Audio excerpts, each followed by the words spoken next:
Greetings, ladies and gentlemen, and welcome to this latest edition of Tales from Outer Space, where I take stories from across the internet and read them for your entertainment. Now, the like button has been trying to ignite the fusion reactor of the subscribe button.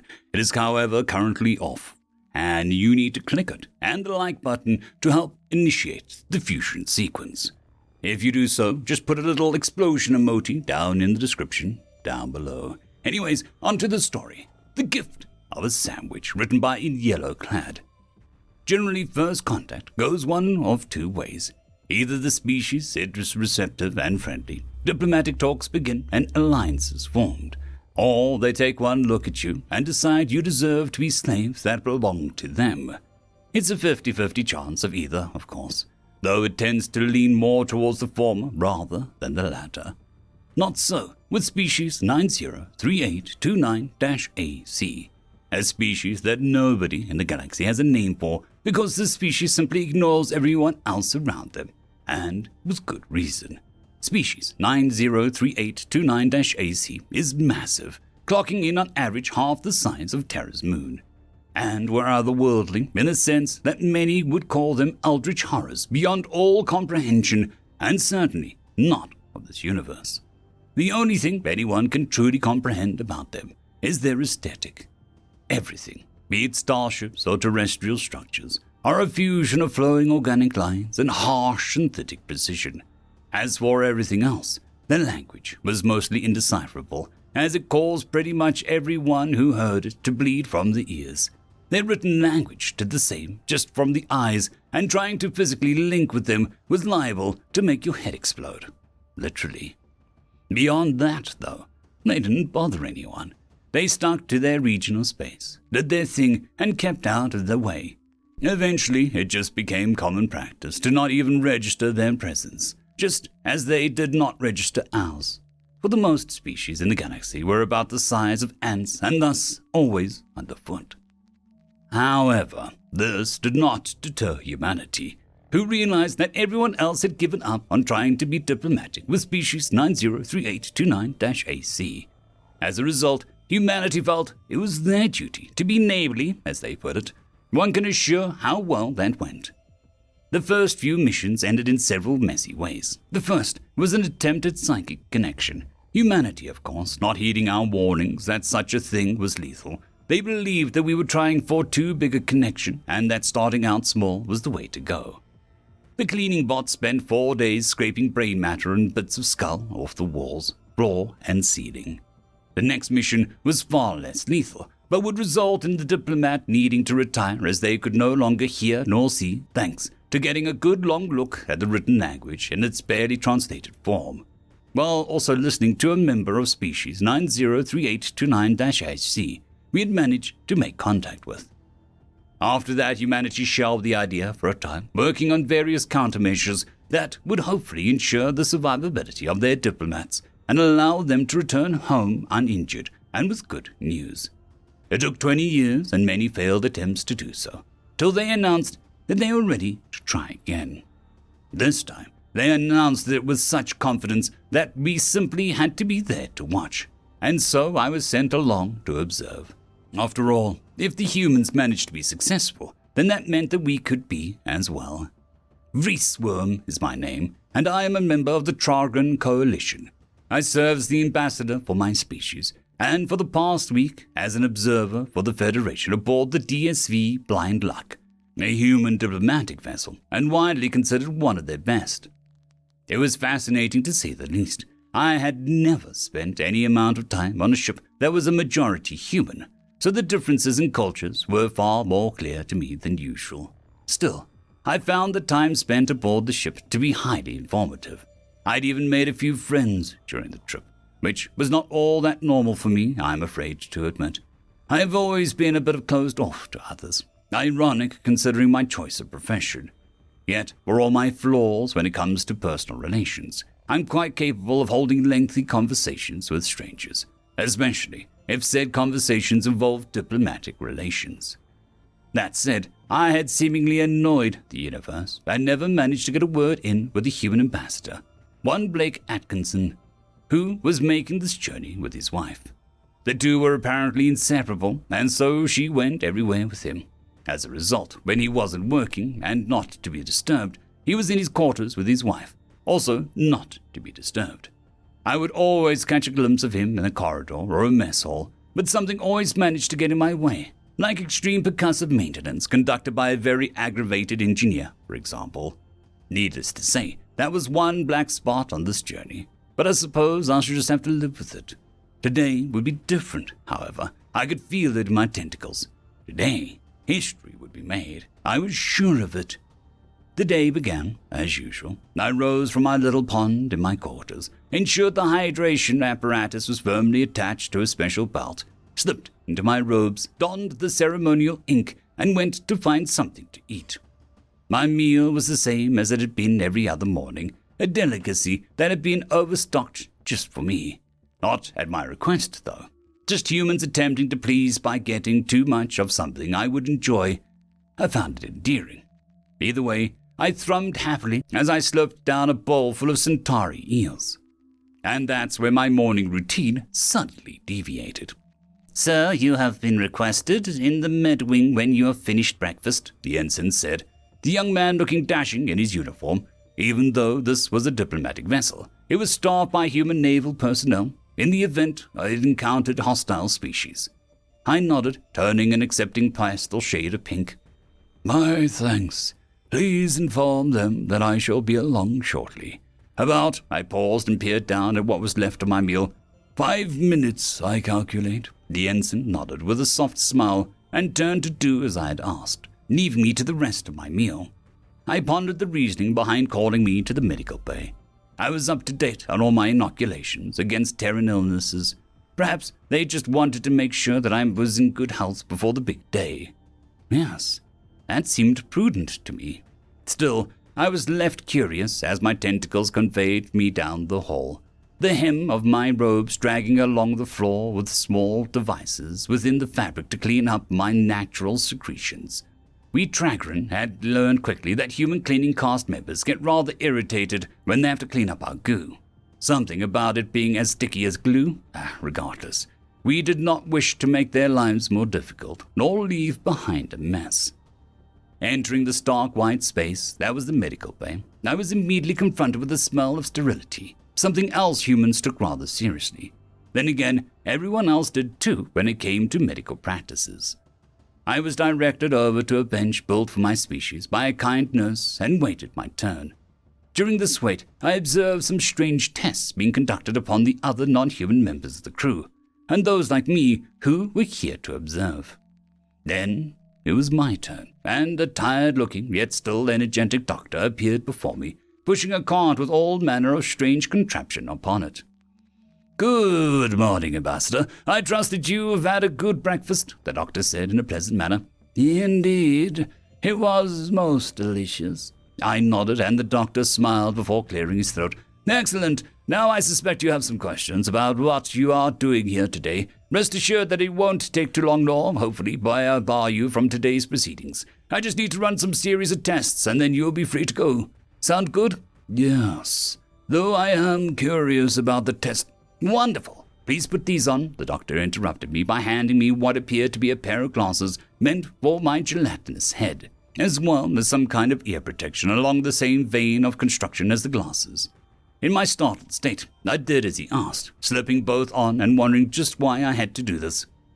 "Doctor, I don't understand," I began, just before he held up a somewhat large piece of stiff paper with perfectly understandable writing on it. "Okay, can you tell me what this says?" he asked. I hummed in mild discontent, but did as he asked anyways. Flibbles the cat ran away from a spat. Flibbles the cat jumped over the moon and slid down a dune. I frowned softly, as much as my face would allow. "What does that even mean?" I asked. Yet the doctor looked incredibly happy by what I'd said, and set the piece of paper down, before pushing a button on a device next to it. From the device came a sweet voice that sang to me. "California gills were unforgettable. Daisy Dukes, bikinis on top." The doctor looked expectant, and I looked at him in confusion. "I do not understand, Doctor. Just what are Daisy Dukes?" I asked, and there was a series of muffled snorts from the other human medical staff. the doctor himself barely able to hold back a smile. Not important. But since you were able to ask that question, that means that you passed both tests with flying colors. Congratulations, you're free to go. Oh, though I do ask that you keep those on from here on out. At all times. Captain's orders, he said, and pushed the card away to the next person that he was meant to see. I left the medical bay still wearing the odd devices that I had been given, my mind lost in a sea of confusion that I simply could not navigate. I knew I should be a bit angry by how the doctor had talked to me, but he was clearly busy and had many other people to see in a presumably short amount of time. So perhaps I should be more understanding. The rest of the day was a bit of a blur, but he was rudely interrupted by a notification that it was time for things to get underway and that I should report to the hangar for a quick trip by shuttle. Now that was odd. Why would we have to get into a shuttle? I would soon find out, as we all stepped aboard the large shuttle meant for a large group such as ours, and found myself sitting across from the human diplomat that I'd been meaning to talk to ever since the trip started. Excuse me, Mr. Atkinson, but can we talk for a minute? I asked, and the man looked up, adjusting the metal box in his lamp as he did so. Sure, Ambassador Reesworm. What would you like to talk about? He asked, sounding tired but more than willing to engage me in conversation. Well, I was hoping to learn more about you, I started to say, just as the internal comms kicked in. Attention, all hands. We're beginning landing procedures with the alien vessel. ETA 20 seconds. The pilot said, and then I grumbled. The universe must be playing some cruel joke at me. I was about to continue voicing my question, but Ambassador Atkinson's aide stole his attention. As a result, I compressed my form with a bubbling grumble of discontent, murmuring in a dialect I knew the translation software would not understand. We all felt the gentle jolt of the shuttle landing, the plain white lights in the interior shifting to soft red, then green as the airlock seals were broken and the pressures were equalized. Immediately, the humidity rose by a considerable degree, which was fine for me. It felt like I was back home, actually. But the humans did not find joy in this, as they all groaned as some even removed a few layers of clothing, ensuring that they remained professional, but allowing their skin to breathe better at the same time. One by one, we all filed off the shuttle and marveled at the being here aboard the ship that belonged to species 903829-AC. It was a cavernous hangar, as it was to be expected considering the size of the builders. The roof was covered in rack after rack, what was most likely starfighters. But to us, they were more the size of a small corvette. No doubt, they were just as fast and maneuverable as a starfighter, though. But we couldn't be sure. We'd never seen species 903829-AC in battle. Nobody dared test their strength against them, after all. We were just starting to look around for some sort of escort when means of conveyance materialized before us, rather literally. The contraption being teleported to a spot about 12 feet away. It looked like a pill, complete with little windows. This we knew about. The last diplomats had used something similar during their last attempt to reach the meeting area. So we boarded without much hesitation and got comfortable. The pod seal then started to move on its own without any sort of pilot at the helm. Fairly soon we were zipping along through the hangar, and then straight for a wall. Several of the more ignorant of us began to whimper or panic, but those of us who knew what was going to happen simply tensed up slightly. Just before impact, the wall opened a bit, presenting us with the light show, and sucked us into it, and shot us at incredible speeds through the massive ship. Thankfully, we couldn't feel the acceleration, nor the deceleration either, as we stopped about a minute later, deep within the bowels of the ship. Disembarking, we found ourselves in a very large room, one with a table at our height, thankfully, and plenty of seats arranged around the periphery for those of us who were just here to observe the proceedings. I and the others got settled while Ambassador Atkinson sat himself down at the table and placed a metal box off on one side and a suitcase before him. He conversed quietly with his aides, and they too set their own suitcases down on the table. They spent the next 5 minutes swapping papers around or whispering to one another before the large door opposite them opened, and in stepped species 903829-AC. It towered over us all. Each breath it took was near deafening, but as we stared up at the massive form, it began to shrink, the sound utterly alien and quite unnerving. It sounded like a wet slurping as it grew smaller and smaller, till it was about the same height as the human ambassador. Speaking of, with a nod from Atkinson, he and his aides produced what appeared to be small black pill and popped them into their mouths, swallowing as quietly as they could with a soft grimace. They waited a moment before Atkinson stood and held out a hand to the alien that had come to talk with us. On behalf of Terra and her colonies, and the Galactic Federation who is in attendance this day, we bid you greetings and overtures of friendship. He spoke calmly, clearly, and presumably loud enough for the alien to hear him easily. The alien, an ever-shifting mass of oil-like darkness and flesh, with a set of 8 glowing eyes and tendrils sprouting from behind him, peered down at his hand before gently grasping it. We hope this does not end like the other times. The being said, and everyone gasped. Nobody was in extreme pain. Nobody was bleeding from the ears or ear equivalents. Even the alien speaker seemed surprised by this. Suddenly, the tests that had been conducted made sense to me, and I felt silly for being so annoyed by them. Atkinson only smiled and gave the hand he held a firm shake before he sat down. Well, I think it's safe to say so far so good. Now to business. And so talks began. It was astonishing to think that we could now safely converse with the species, and they seemed even more surprised by it all. Lexicons were exchanged, information freely given, and soon we had several agreements in place to facilitate trade and other matters. We learned they called themselves the Shahil, and we were delighted to learn this, as it meant that we could do away with that dreadful generic designation that we had given them. 10 hours later, we had reached the end of the talks, and it was clear everyone was preparing to leave and converse with their respective governments, when the Shahil representative called Nagathas raised their head.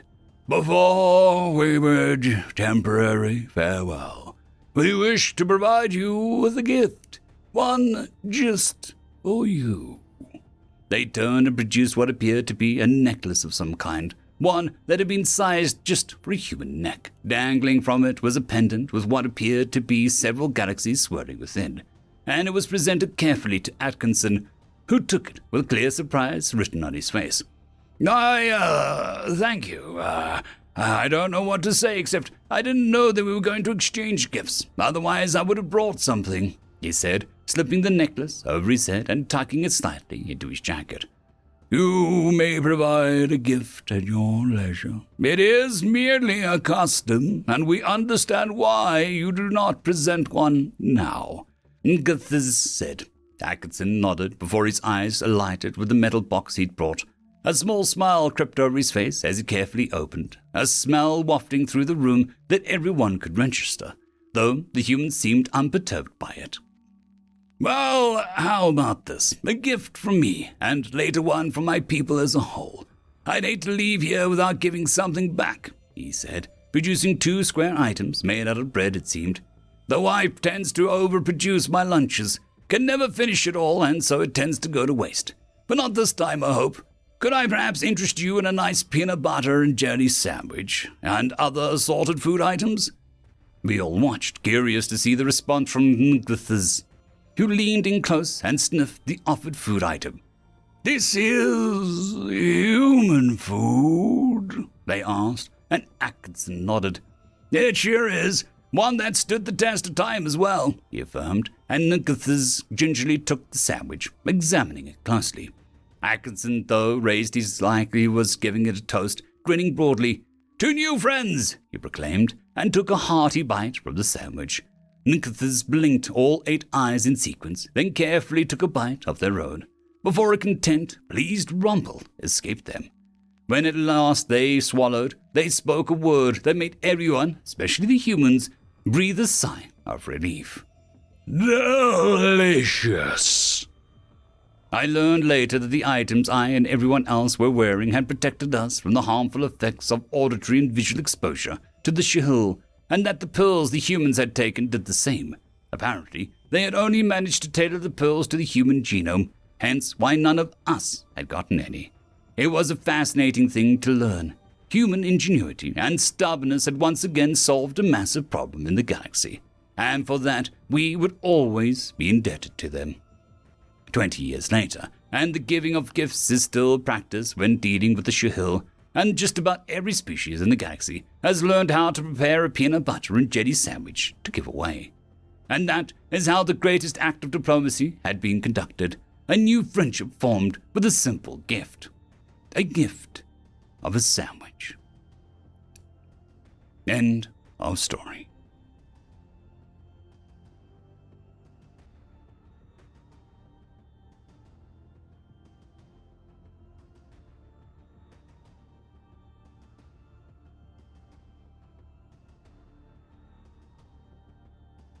I would just quickly like to thank the T5 peeps, Dragon Soup, Cold War Boomerwaffen, Severin Cerberus, Red Panda 121, Leslie 517, Bushmaster 177, Caspar Arnholtz, Cam Maxwell, Sans the Skeleton, Lightjock, Dragzoon WRE, and Lord Azrakal. Thank you very much.